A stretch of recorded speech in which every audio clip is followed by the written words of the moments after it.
Warm greetings from the high 10. It is Everyday Shenanigans. Thank you for joining me. Happy hump day to the viewing audience and happy holidays. This information I'm bringing to you is pertaining to Troy Khoeler. He was 7 years old at the time of his death. The charging documents state that his adoptive parents murdered him. The mother's charged with omission, and the father is charged with drowning the child in a washing machine. We will get into those said details here shortly. This is a very diabolical story, once again, of a child failed by the system and failed by the people who were supposed to protect him. KHOU11 is the source. Thank you for joining me. New information tonight that may show just how badly the system failed to protect a little boy who was allegedly killed by his adoptive parents. A new report shows there were signs 7-year-old Troy Khoeler was being abused months before his death. Marcelina Benito is taking a closer look and asking experts what went wrong. Marcelina. Ron and Mia, the details in this report are horrific. CPS had multiple chances to potentially save this child. Even more frustrating tonight, the state refusing to talk with us about what went wrong and what's to stop it from happening again to another child. 7-year-old Troy Khoeler's abuse started at the hands of his biological mother. This kid from birth has never had a break. CPS abuse reports detail how Troy was born with opiates in his system. His biological mother admitted to drug use during the pregnancy. His mother agreed to help from the state. But after Troy was hospitalized, CPS removed him from his biological parents' custody. He ended up in a foster home before being adopted by Tiffany and Jermaine Thomas. What you see is a case of a child who's fallen through the cracks. Troy's life wouldn't get better. In January 2022, CPS received a report of Troy having bruising around his eyes. 2 months prior to that, he had a black eye his adoptive mother blamed on a fall. CPS also noted a burn mark on his back that parents claimed happened at a family gathering in 2020. CPS ultimately decided he was safe and close the case. I think the warning signs, right, over and over and over, there were reports. Only 2 months later, CPS received another report, this time more bruising on his face, a fingernail imprint on his neck, a scratch on his cheek, and redness around his eyes. When questioned, Troy offered different explanations, but never blamed adults. His adoptive parents offered different excuses for the injuries too. A pediatrician treated the redness around his eyes by prescribing allergy medicine. CPS closed the case again, deciding Troy was, quote, safe. It's alarming that they let this go. And when you see that they thought at certain times this kid was safe, he was never safe. 3 months later, Troy was found dead in a washing machine at his parents' home. Prosecutors say his adopted dad, Jermaine, drowned him and hit him with an object. The authorities were warned that this kid was in danger, yet nothing happened. Bob Sanborn, CEO of Children at Risk, says the system failed again. Troy's face is the one that made the news, but so many other children meeting similar fates. As a state, we claim to care about kids, but when we see these deaths happening, it begs the question, do we really care about our kids? Sanborn says there is plenty of blame to go around in not just CPS, but statewide leadership and those inadequately funding agencies meant to protect our children. When you see it over and over again like this, this is an alarm that we need to be taking this serious and do something about it. Now, we requested an interview with the director of Texas's Department of Family and Protective Services, but we're told they are not doing interviews on this case. We will keep pushing.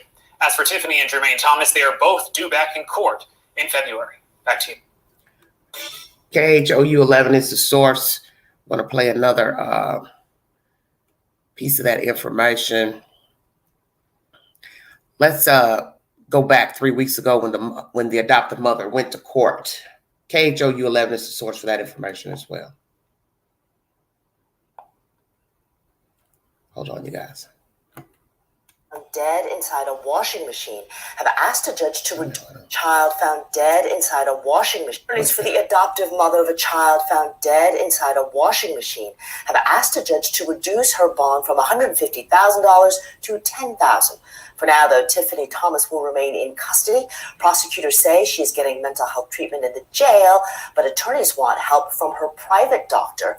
The DA's office has charged Thomas and her husband, Jermaine, alleging that the couple had deep hatred for their 7-year-old adopted son.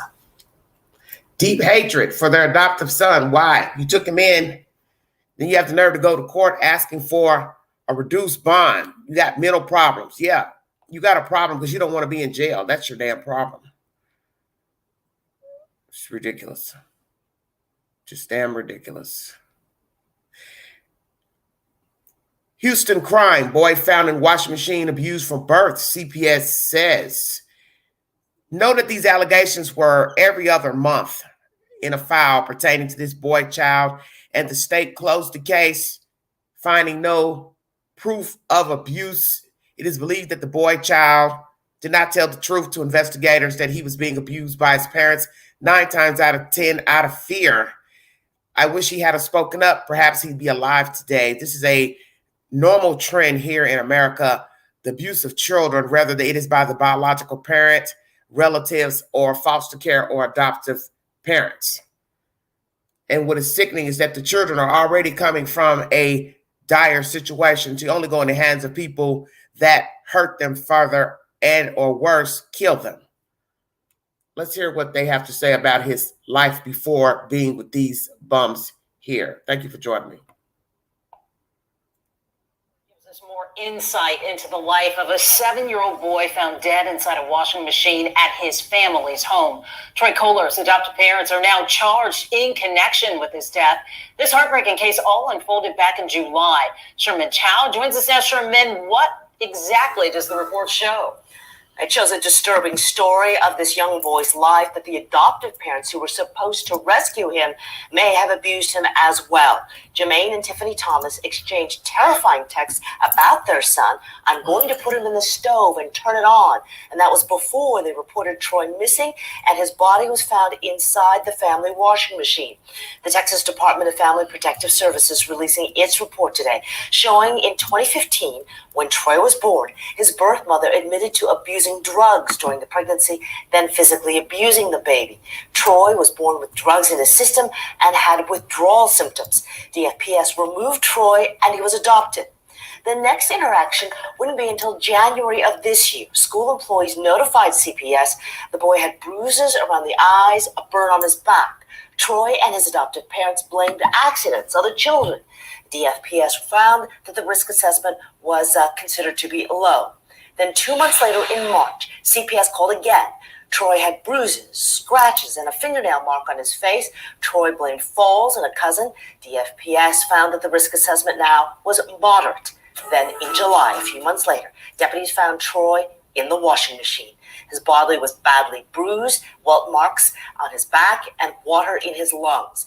DFPS ruling that the father failed to provide supervision and protection. Now, Harris County homicide detectives believe that Jermaine Thomas held his son's head underwater and beat him, then hid the child's body in the family washing machine. Other evidence indicates that the machine had not been turned on.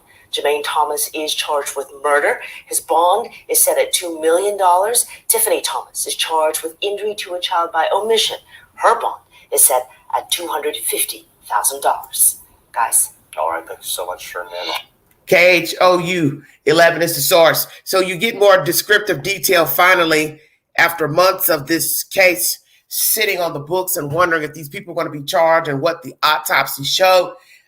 Many of you know that I called this Texas authorities a month and a half ago or so. I called to try to get information about the autopsy, but naturally I didn't have a police report, so they couldn't give me any information. You know, it's the wranglings of the judicial system. And then next thing you know, here comes the autopsy report. Shortly after the Queen has called, I guess somebody decided to say, well, we better go ahead and inquire, tell the world what happened to him. So now we have more details. The father held him under the water. He did have water in his lungs. He had water in his lungs. Washing machine not turned on. It was a top loader, the older type of washing machines where you put the items in the machine, not the newer type washing machines. It was a black washing machine top loader. There's video footage of them taking that machine out. Months ago in the summer, they asked, was there water in the machine or not? The police would not answer, which led me to believe that possibly water was in the machine at the time of the discovery of the baby's body. This is ridiculous, just ridiculous to know that you would beat a kid that you took in and adopted, send text messages back and forth to your wife about him eating your food, your snacks, threatening to put him in an oven. Oh, but instead, you didn't choose the oven this time. You decide to put him in a washing machine, report him missing, and then voila, they find the little boy in the garage in the washing machine. Imagine the look on the officer's face when they found the boy in the machine. And you know what a washing machine looks like. You know how a washing machine works. Use your imagination. Water filled in a washing machine with a 7-year-old stuffed inside of it, deliberately beat and drowned and discarded in a washing machine. All because he was eating these two mangy mutts snacks. I will bring you further details pertaining to the life of Troy Khoeler. Thank you for joining me. If you'd like to donate to this great network, $DeGanju129 Cash App. All super chats and stickers are welcome during this live stream. Thank you all so much for the support. New subscribers, welcome. Viewers, new viewers, welcome. Old viewers, old subscribers, thank you for your support. Happy holidays to everybody. CPS records show boy found dead in washing machine had tough life from birth. KHOU11 is the source. Prosecutors said Tiffany and Jermaine Thomas had a deep hatred for their adoptive son. CPS records show the child may have tried to cover for them when he was hurt. This first was published December 13th, uploaded December 14th. A Children's Protective Services report obtained by KHOU11 News paints a heartbreaking picture of the life of a little boy found dead in his family's spring home. Now, amazing that the KHOU got this information from the Department of Human Services, but the state representative that they wanted to speak to declined an interview to give us further information. The battered body of 7-year-old Troy Khoeler was found in a washing machine in July after his parents reported him missing. Jermaine and Tiffany Thomas, his adoptive parents, were arrested and charged on November 15th after Troy's death was ruled a homicide. He's charged with capital murder, and she's charged with injury to a child by omission. Sheriff Ed Gonzalez said an autopsy showed that Troy suffered new and old injuries before his body was found. Court documents reveal the horror the child endured before his death. They included text messages that said the mother threatened to put him in the oven, and the father threatened to hang him from a tree. Even so, CPS records show Troy may have covered up for his parents when caseworkers questioned him about his past injuries. This is the timeline pertaining to CPS and Troy Khoeler, 2015. The odds were stacked against Troy from the day he was born with opiates and benzodiazepines in his system. Drugs, let's just say drugs. His biological mother admitted to abusing hydrocodone and Xanax during her pregnancy. According to CPS, she agreed to participate in services while the biological father did not. Troy was hospitalized for failure to thrive and eventually removed from his biological parents and placed in a foster home. The foster parents, his accused killers, eventually adopted him. January 2022. CPS received a report of Troy having bruising around his eyes. Troy said his cousin hit him with a toy, but that wasn't consistent with the injuries, according to the report. Troy also had a black eye 2 months earlier that he and his adoptive mother, Tiffany Thomas, said was from a fall. Okay, let's see. So both of them were saying he fell. The child and his mother told CPS that he fell. His parents said a burn mark on his back was from a family gathering in 2020. Medical staff could not determine whether the injuries were from neglect or accidental. The parents were provided with information on resources. CPS said family members in Troy's school said they would monitor and report concerns. Okay, this is where I'm confused. It says the parents were provided with information on resources. Resources for what? Resources of what? To find a fucking therapist to help you with your anger management and your sick ideologies on how to raise a child. Were those the resources you were offering? Why would you be offering somebody resources? For what? Mental resources? Hey, just in case you're beating this kid, dial 22222 whatever and get you some damn help. This is ridiculous. Signs were there all along, everybody. CPS determined the risk assessment was safe and case was closed. March 2022, CPS received another report of bruising on Troy's face from a school nurse. They also found a fingernail imprint on his neck and a scratch on his cheek. Troy gave different stories and said the injuries were from falling on concrete, carpet, or grass, or his cousin pushed him. Both parents also blamed the cousin. So that was March 22 of this year. And before that, CPS got a report in January of 2022. So the first report came in January 22 of bruising around his eyes, and Troy says that a cousin hit him in the eye.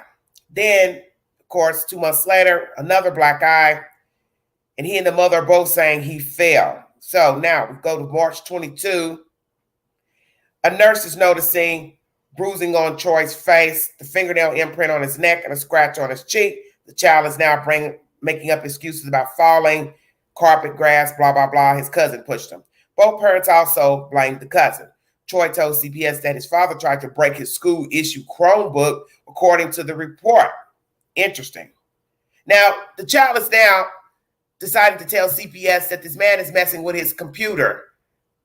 So you all didn't find something strange with that. Now, you're getting all these reports, 2 reports that the boy is being abused, black eye, scratch on the neck, face, burn marks. You don't think it's nothing, but when he decides to talk and tell you, oh, by the way, he tried to break my Chromebook, you didn't put 2 and 2 together that, okay, this little boy has been lying to us and these people have been abusing him. This is fucked up to me.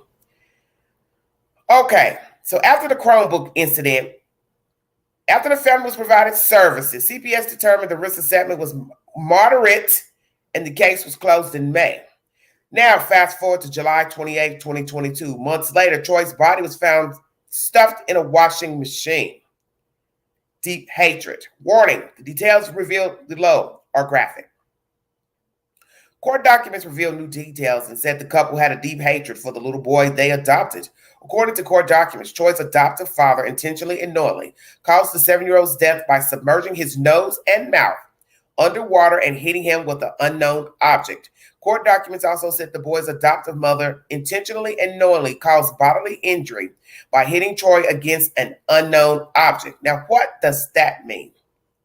The mother intentionally, knowingly caused bodily injury by hitting Troy against an unknown object. So what are you saying? She was slamming her child against something such as what? A wall?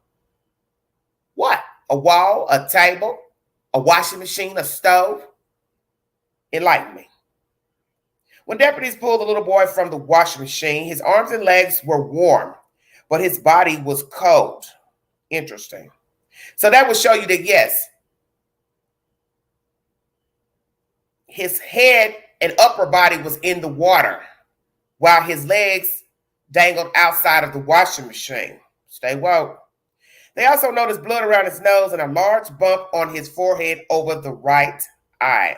Deputies noted that the boy's clothing was damp and there was an odor of urine coming from the body. His pants also had been pulled down to his knees, exposing bruises to his upper legs. What in the hell am I reading? So let me guess, the child urinated on himself while being drowned? Of course, because your body goes into survival mode when it is being fractured or injured. When you fear for your safety or your life, you may urinate or defecate on yourself. So I won't doubt that the child was urinating on himself while this black ass dusty motherfucker was drowning this baby. Yeah, I said that. Once again, his pants had been pulled down to his knees, exposing bruises to his upper legs. Deputies spotted blood stains on a door frame in the kitchen and a cardboard box lid in the kitchen. So what is that from? The child, I guess. This is ridiculous.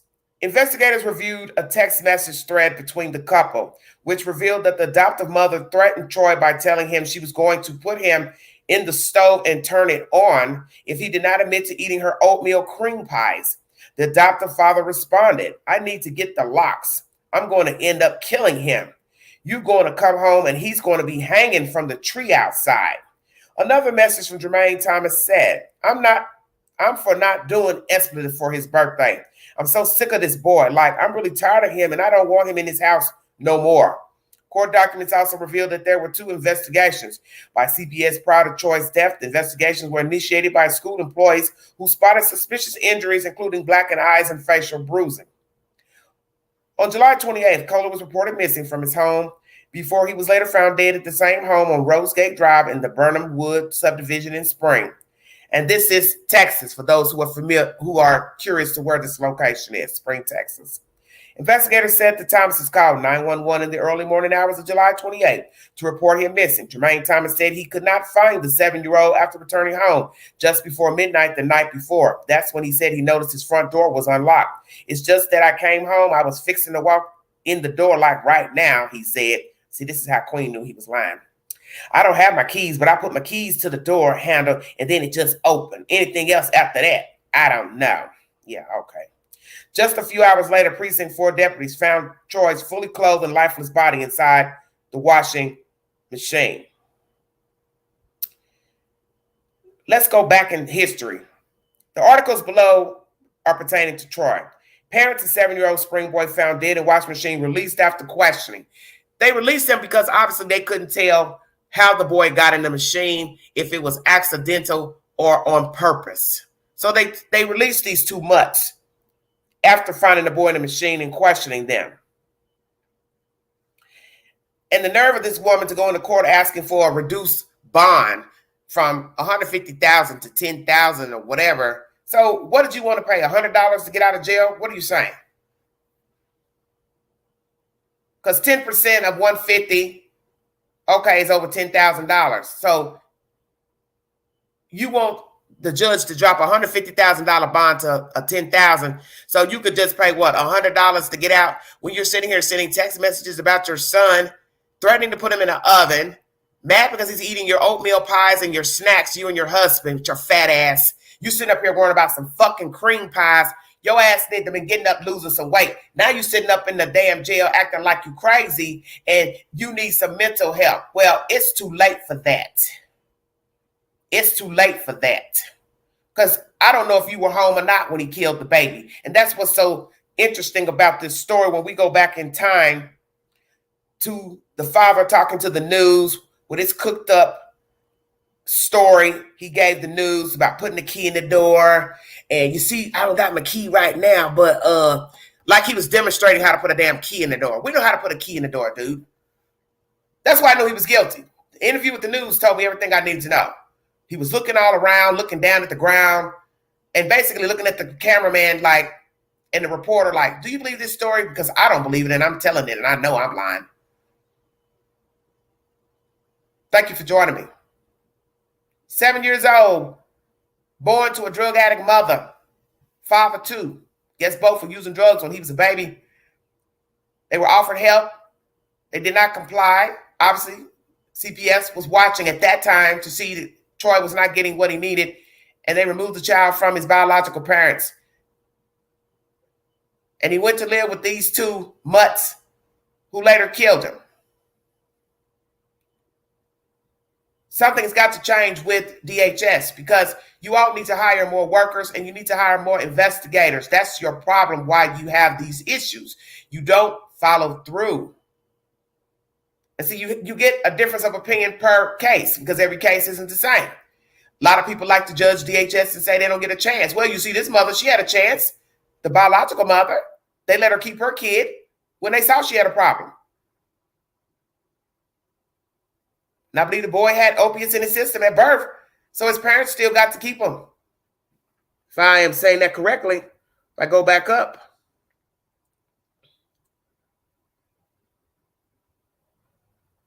Let me see.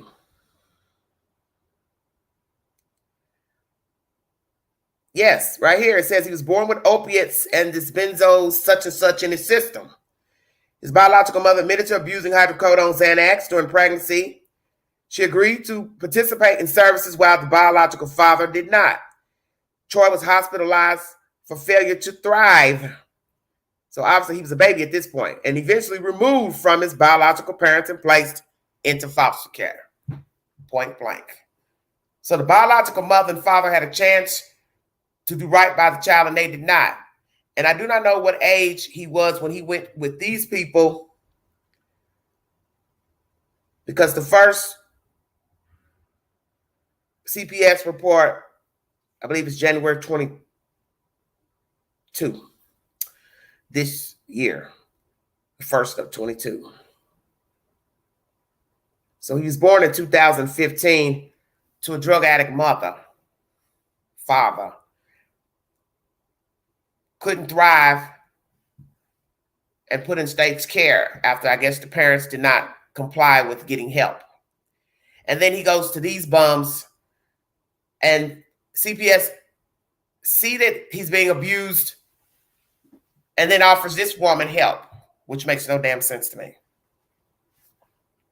Because the child is not telling them, yeah, they're punching me, scratching me, burning me. They leave the child in the care of Tiffany and Jermaine. Please go to my older library on the information pertaining to this case, because I just started talking about this case months after he was found dead. I believe Coffin Daffer had it on her Twitter account, why there was no autopsy. And that's what piqued my interest into this case of Troy Khoeler. Well, we all know that Troy is in a better place now. He's with God now, and there will be no more arguments and abuse and beating of a baby. He can run and hop, skip, play in the heavens now. See, every case is not the same, as I've said.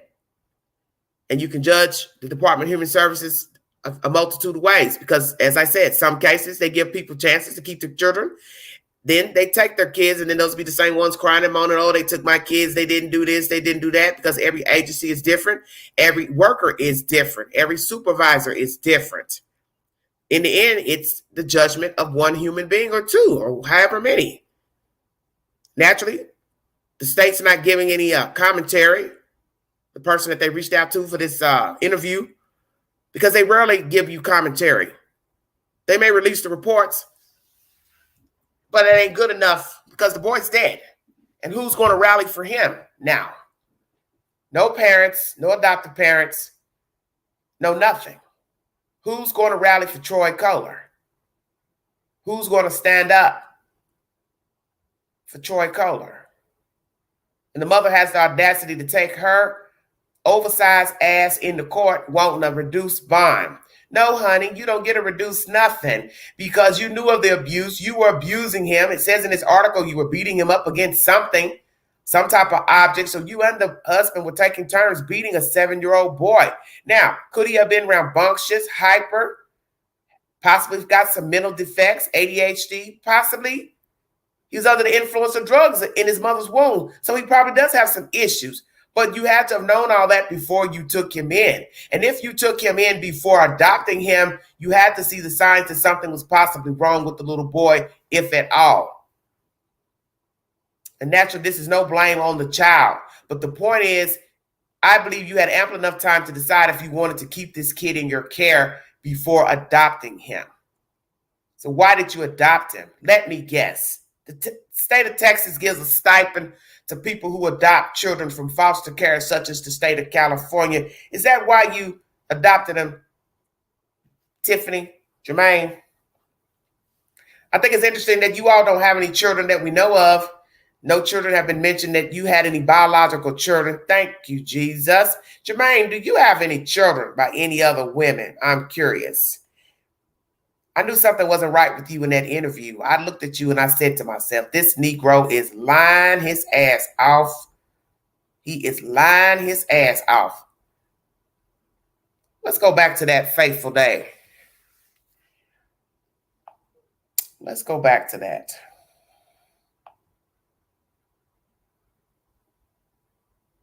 We're going to go back in history and let you all hear the commentary from the father. The night he came home and the door was ajar. Oh, I love it. Please check Chris Thorne's show.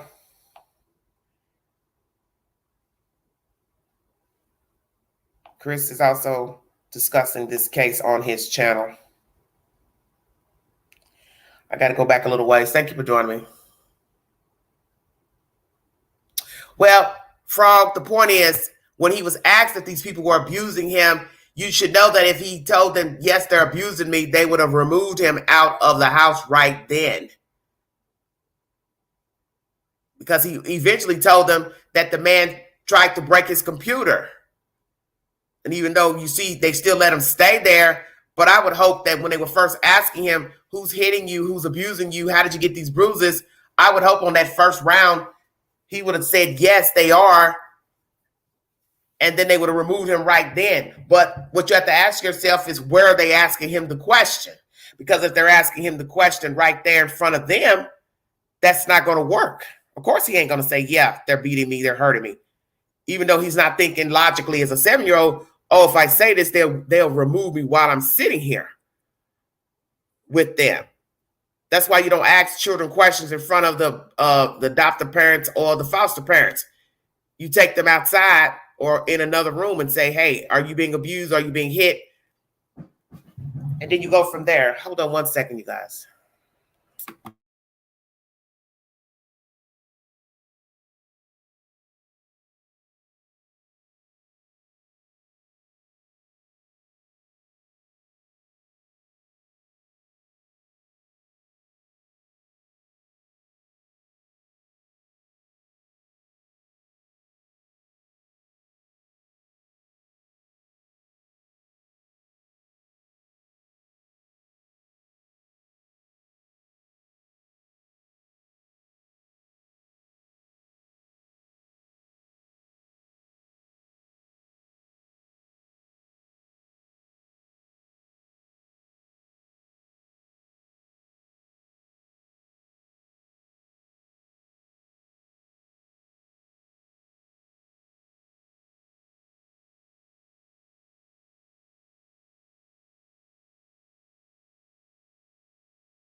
Sorry about that, you guys. Neighbor had an issue with his. Somebody's been in the house while he's been gone to work. Oh Lord, it's always something. Okay, my bearings. This is like it's one thing after the other. Oh God, where was I? Because now I can't concentrate. Now, sorry about the interruption. Okay, the child was failed, and the agencies are going to have to try to hire more people. I mean, there's just no if, ands, or buts about it. You're going to have to, the DHS offices, you're going to have to put up, I can't think straight. You're going to have to do something. You're going to have to hire more people.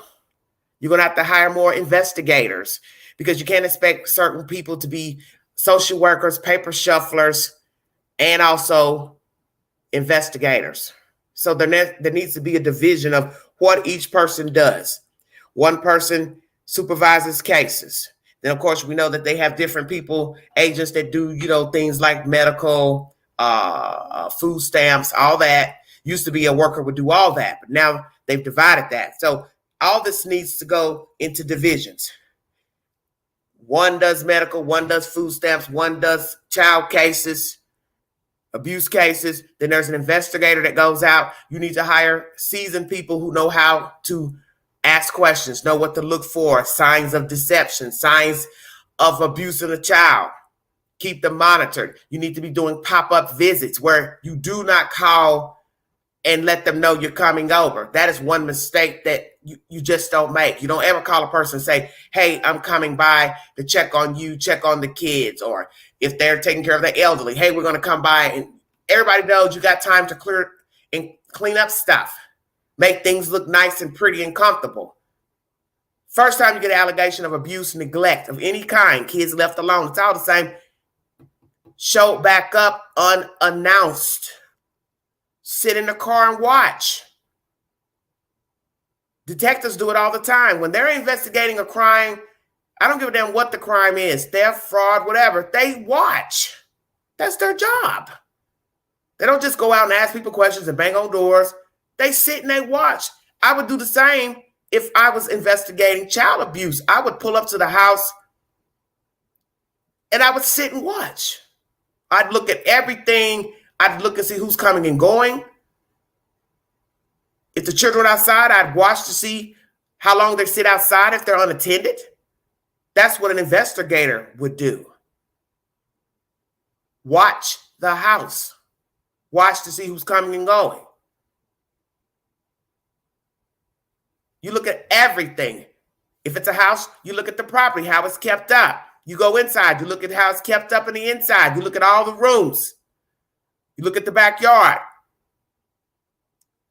You look at the bed, the sheets. Do they look like they're clean? Do they look like they're making the beds? They're changing the linen. They're washing clothes. You look at all that. You go in the laundry room. You watch for stuff.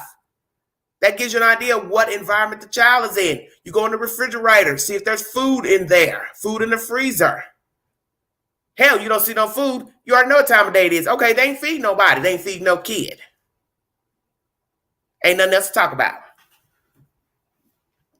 This has got to stop.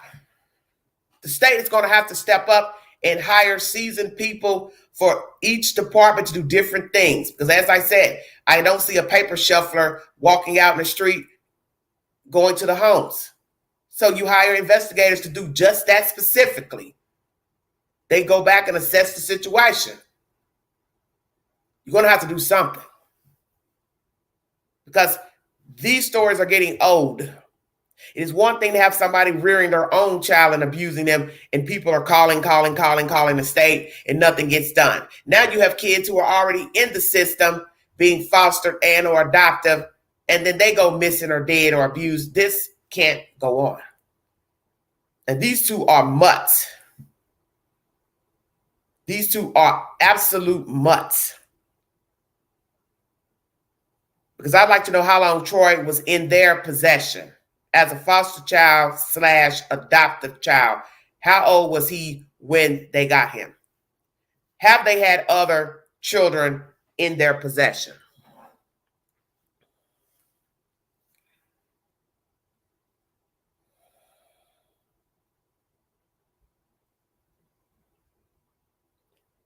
How long have they had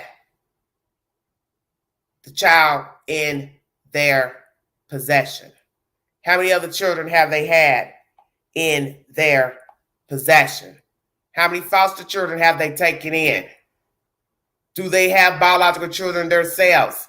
Have not heard if they do or not. Let me go back to what I was trying to find. Trying to find the original interview. I'll just type it in because it'll take me too long to look on my community page. So I've got too much stuff on there.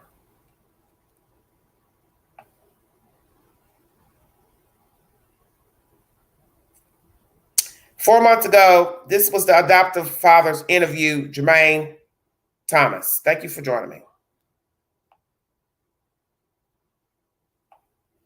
Please listen very carefully to his rendition of that night.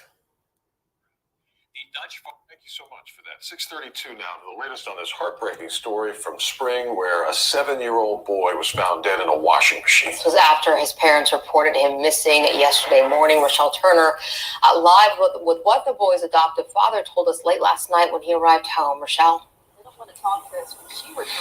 Good morning. Jermaine Thomas spoke briefly with us after he was questioned by authorities and dropped off at this home behind me by a precinct 4 deputy constable. Now, he told us when he got to the home around midnight on Wednesday, the door was already unlocked. This is Troy Khoeler's adoptive dad, Jermaine Thomas. He says he came home after work yesterday around midnight looking for his wife, and the door was already unlocked. Just like I'm finna walk in the door right now. I don't have my keys, but I put my key in the door and then the door open. But anything else after that, I don't know. Jermaine says Troy wasn't in the house. At around 5:30 that morning, the 7-year-old was reported missing. Deputies searched the neighborhood before they made the horrific discovery. At that point, they found a deceased 7-year-old child in the washing machine in the garage. Troy's mom and dad were questioned by authorities. No charges have been filed, but how did Troy end up in the washing machine? His condition and cause of death remain under investigation. Just don't know how it happened. The Department of Family and Protective Services don't know how it happened, though. The couple adopted Troy in 2019. He also attended Jenkins Elementary School, and Spring ISD says his death represents a great loss for our district, and we are providing ongoing counseling and grief services for students and staff members impacted by this tragedy.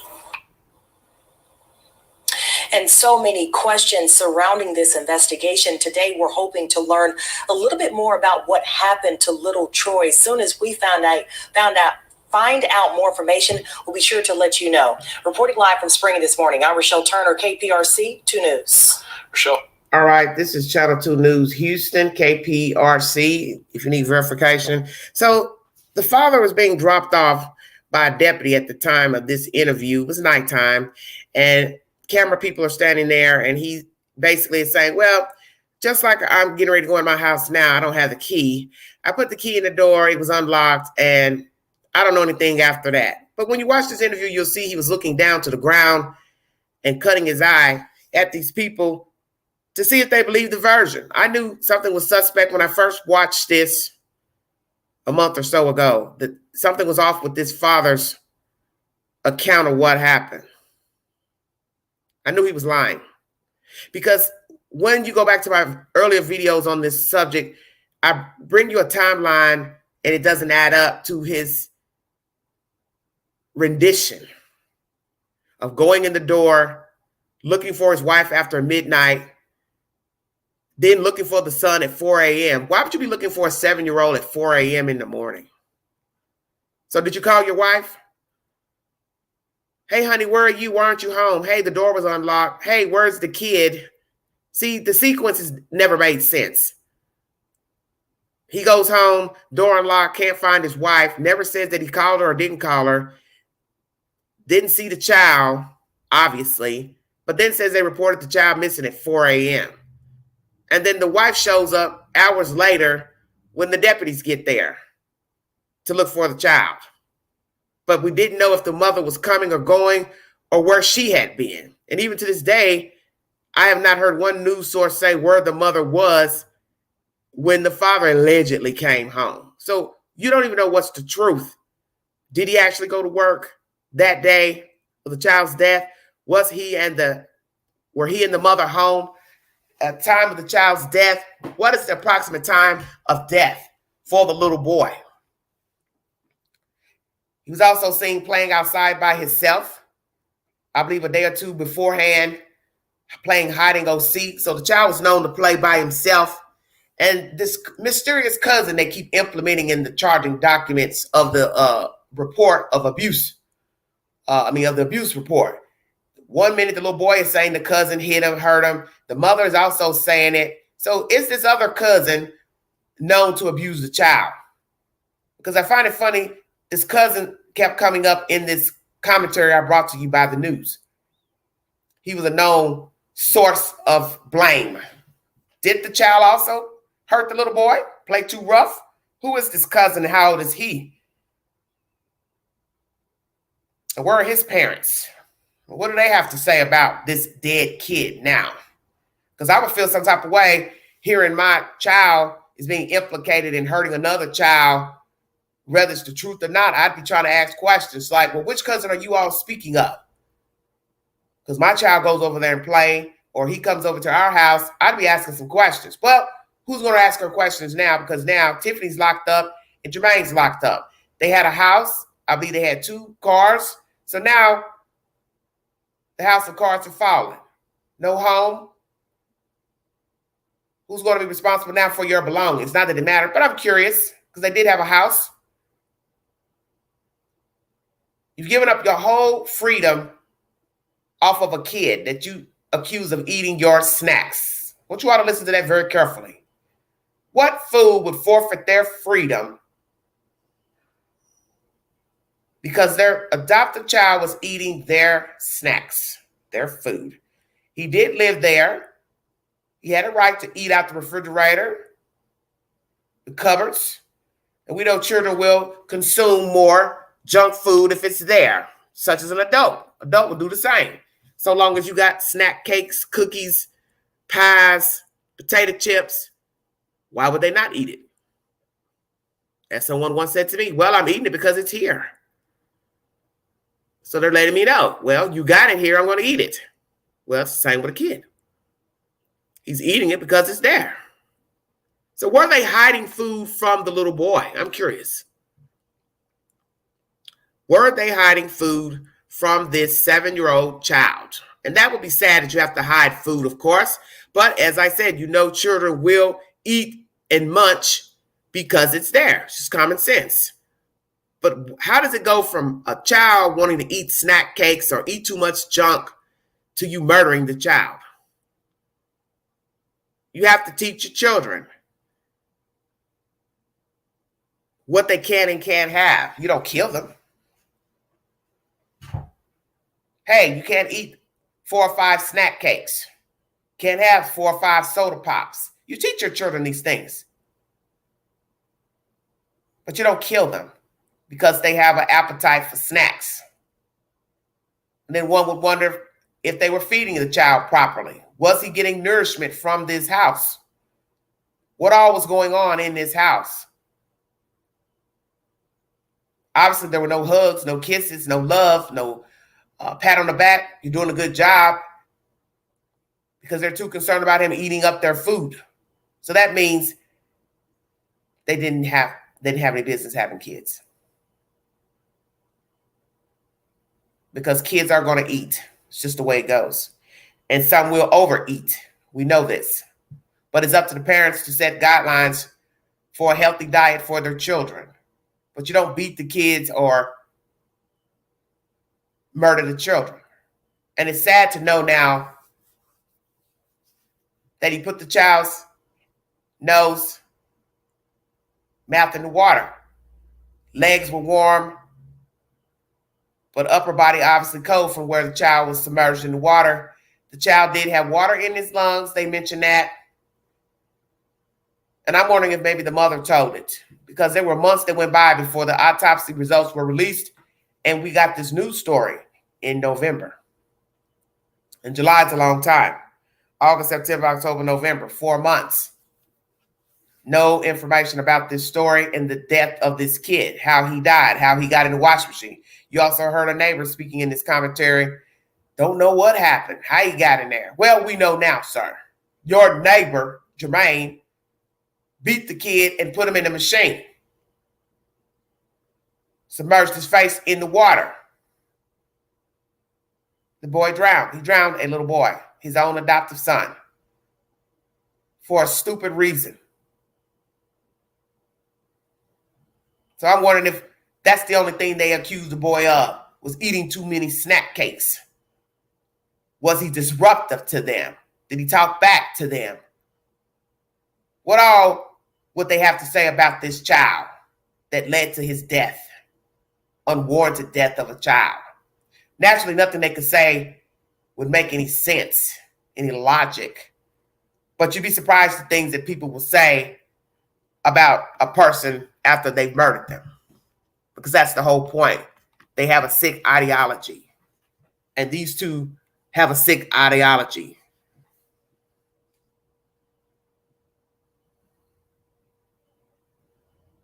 They don't care. And they had no business adopting a child. They had no business rearing a child, fostering a child. They had no business. And you see day for day, people hurting their children, harming their children, killing their children, strangers hurting, harming children, foster care, adoptive parents hurting, harming children, and they continue to cycle. So just as quick as we get an autopsy pertaining to Troy Khoeler, 2 parents arrested in the death of Troy Khoeler, there's somebody else missing, there's somebody else abused, there's some other state agency ignoring the signs that the child is possibly abused, only going by what they're seeing, because naturally if the wounds are minor, they've got to prove that the people are abusing the kids. Now the child knows they're being abused, but it's up to the child to speak up. And naturally kids would be fearful to say, hey, this person, yeah, it's hurting me, hitting me, harming me, touching me, inappropriately, whatever it is. But I feel like they need to take the child out of the environment and then ask the child what is going on in the house and say to the child, whatever you tell me is safe with me. If we find out that you admit that they're hurting you, we will take you out of that house right now so you don't have to fear. That is how you talk to a child. You don't talk to the child in the damn house with the people, because that's crazy. They're going to be scared because they know they're feet away. And they know it's going to be awkward to say, yeah, he's been beating me. Yeah, she's been beating me. Yeah, they hold my hand underwater. Yeah, they put me in the stove. What child is going to say that feet away from the perpetrator in the same house? They're not. So that's why he never admitted it. But I do find it interesting that he finally said that the man tried to break his Chromebook. That's interesting to me. So he finally spoke up, but yet they still let him stay there. So that's where they fucked up. Because they should have inquired about the Chromebook. Sir, he told us you tried to break his Chromebook. Why would you do that? And then I would have said, have you been lying to me about beating this kid, abusing this kid? Where have these marks come from? The bruises, the black eye, the scratch on the back, the neck. The burn mark on the back. And how would you explain a burn mark on someone's back? Oh, it happened at a family gathering. Doing what exactly? Why? He didn't have a shirt on? He bumped up against a grill? What? No, because you put something on his back hot. You were branding him. You're branding a baby.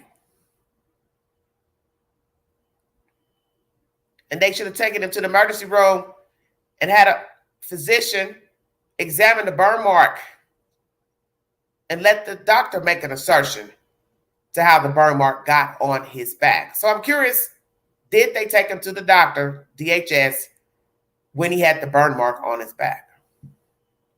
Because I think a doctor should have looked at it to make a determination if this was accidental or somebody deliberately put something on his back with a heating object? And how do you get black eyes from falling down on the ground? Explain that to me. How do you get a black eye from falling down on the ground? You'd have to be an awfully frail person to get black eyes falling down on the ground. And that's usually something you hear from people who are alcoholics.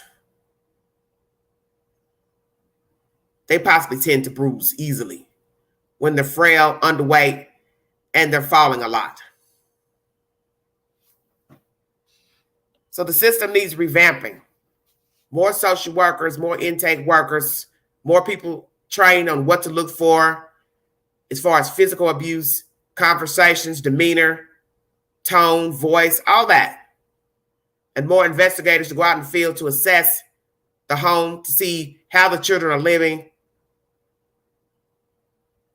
how the parents are living, check to see if the parents are going to work, talk to their employer. You do what you have to do to preserve the life of the child. Because I bet they don't even think about that, going to a person's job, talking to the coworkers, talking to the employer, sitting outside the house and watching the people coming and going and see how they're interacting, how they're conducting their home life, how they're interacting with the children, see what type of traffic's going in and out, going to the school. That's what investigators should do. Investigate. And that way you can get to the bottom of if the injuries are accidental or intentional. But when the schools started calling January, March, you all should have removed him from their house.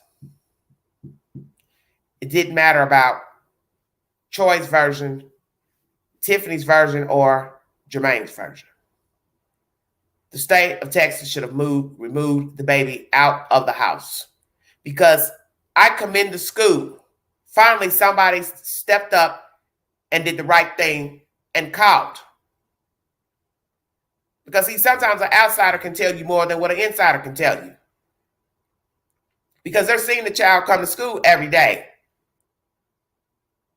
And they may have been asking the child, well, what happened? How'd you get this mark? How'd you get this? And they may be looking at the child saying something's not right with this child. They're dealing with the child every day. A teacher learns his or her children's disposition in school, just like a parent's supposed to be knowing the child's disposition. But yet the state ignored it. So you got reports month for month and didn't do nothing. From January to July, you got reports and closed the case in May. So from January to May, you closed the case in May, and voila, 2 months later, he's found dead in a washing machine on your watch, on a case you closed. And you got reports from the school system that they saw something not right with the child physically, and you ignored the signs and closed the case and allowed a child to stay with his abusers up until his death. There is no apology. And you can't say, we got it wrong. You chose to do wrong by aiding the adoptive parents. Because you knew taking him out, you have to now find a place for this child to sleep. Was that the motivation for leaving him there with his abusers? More paperwork, one more child back in the system. Now we've got to find him a place. We got to keep up with his comings and goings. I believe that's probably the motivation for not removing him. You knew it'd be more work once you took the child out of their care, because he's now back in foster care. And that's more paperwork and shuffling of a child from house to house. But it is what it is. You don't leave a child with an abuser because you don't want to go take the child and find him somewhere else to fucking go. That's your damn job. And it doesn't matter if there ain't no places for him to go. It's better than him going sleeping in people's houses that are abusing him. So he's lucky he made it till July. How about that? That's just the month his number was called up. But he's lucky he made it to July 2022. What a shame. If you know that the child is being abused, Call the police. You see the signs of child's being abused, neglected, verbally abused, sexually, call the police. Bypass DHS. Because the sick part of this story is that even if they come and take the child, remove the child, there's no guarantee that the home he's going to be placed in is better than where he or she left. Checkmate. The child is on a wing and a prayer because that's the assumption, is that the people fostering children and wanting to adopt actually are kind, loving people. But we know this to not be true because people abuse their own children. So why would we expect a stranger to do better? There are instances where strangers do better by children, by people in general. But then there's that flip side that there are strangers that are going to manipulate the system and abuse the child or person no different than their own biological relatives. And that's what happened to Troy Khoeler. So I wonder if his biological parents were notified that their child is now deceased and murdered. And naturally, the biological mother knows what her child looks like if she's watching TV and social media and blah, blah, blah. Imagine looking up and seeing your own biological child's face on the news, knowing you didn't do right by the child, you and the father, and now your child is dead.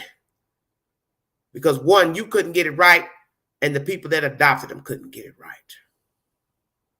Imagine that. All I had to do was stay off of drugs. I'd have my baby boy,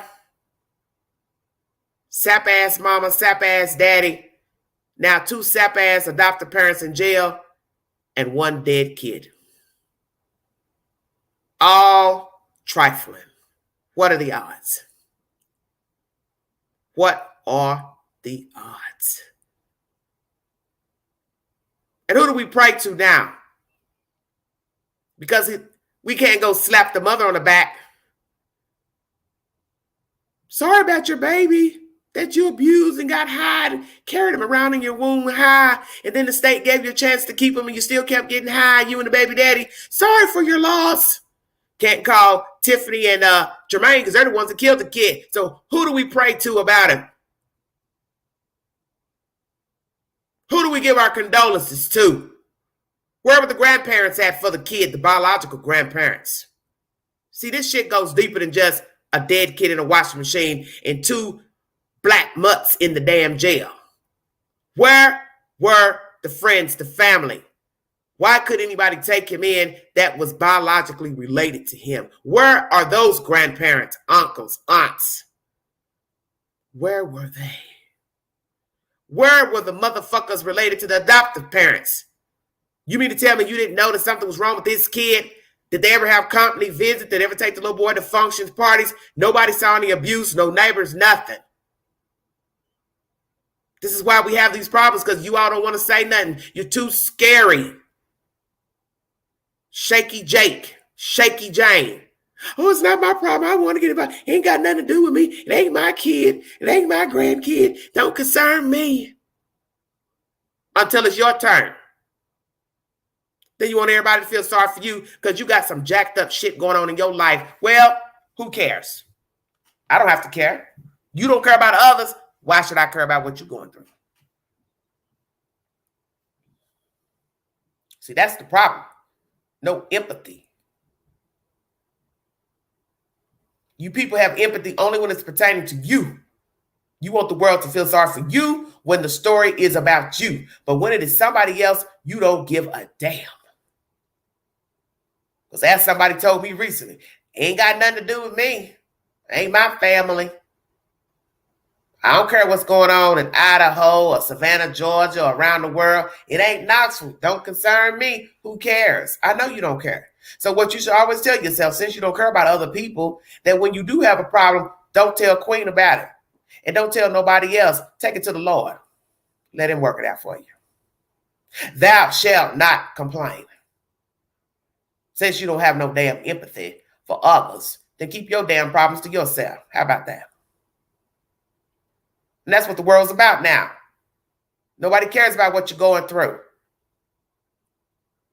Won't answer phone, won't answer text. Don't give a rat's ass. But God forbid, you got a bad day, you in trouble, you need money, you caught a charge, this and that. You want everybody to fall down and listen. Because that's the world we're in. There's no empathy.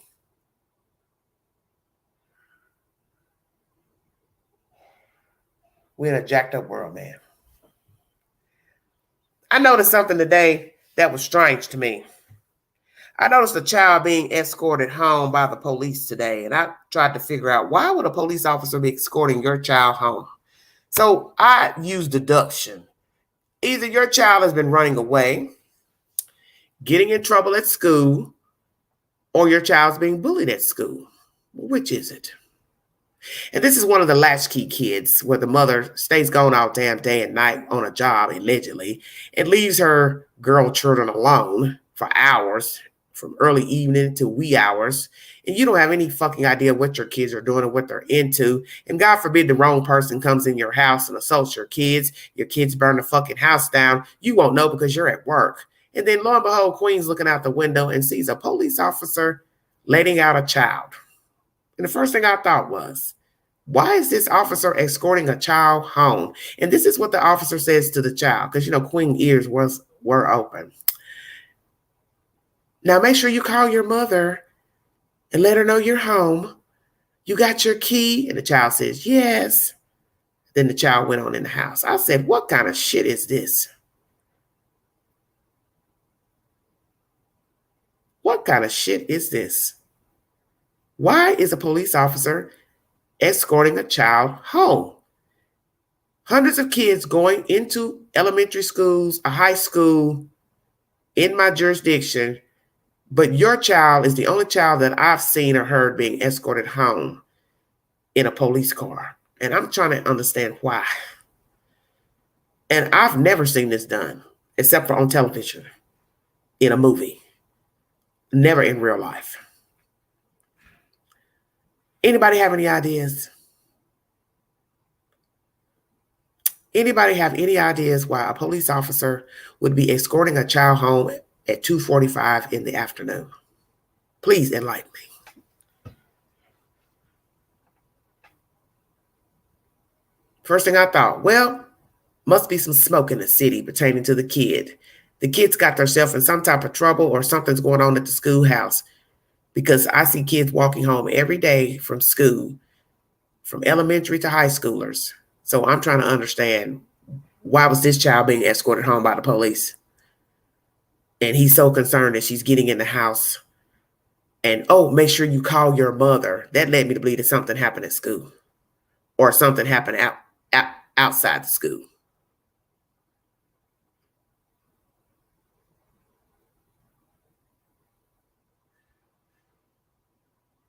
You all are not listening. I said a police officer dropped the child off at the house. The child got out of a police car. And he told the child, call your mother to let her know you're home, and do you have a key to get in? The child said yes.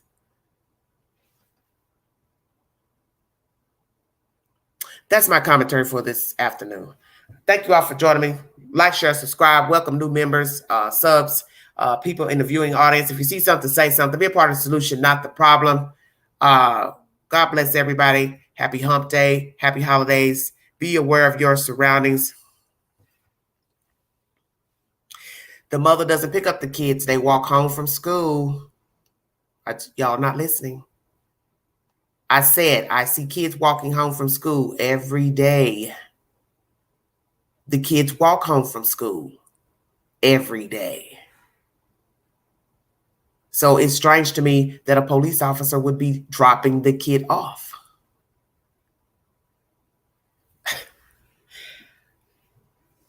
I'll be back later with another situation.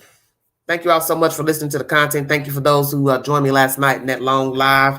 Everything's good here in East Tennessee. God's got it. I'm highly favored and blessed. Everything's under control. Thank you all for your time. I will see you guys later. Once again, if you'd like to donate to this great network, $Beganti129 Cash App. When I get more information pertaining to the charges against Jermaine and Tiffany Thomas, the adoptive parents of Troy, I will bring you that said update. Thank you all so much. This is Everyday Shenanigans.